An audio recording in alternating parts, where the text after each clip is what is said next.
Hello বন্ধুরা, সামনেই দুর্গাপুজো চলে এসছে। তো আমি খুব একটা পার্লারে যাই না, খুব একটা মানে একেবারেই যাওয়া হয় না বলতে গেলে। তো কালকে গিয়ে বরের সাথে সন্ধেবেলা গেছিলাম, গিয়ে কয়েকটা জিনিস কিনে এনেছি। এটা নিয়েছি একটা লোটাসের anti tan whitening and glow facial kit. এটা কাউকে দিয়ে একটা করাতে হবে, আমি পারবো না।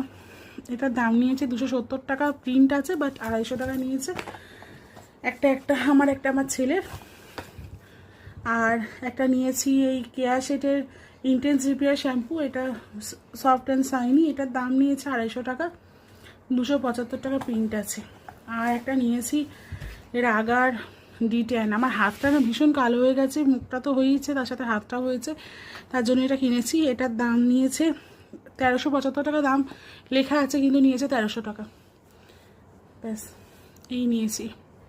তোমরা কিছু কিনেছো সাজের জন্য? যদি কিনে থাকো আমাকে জানাতে পারো কমেন্ট করে।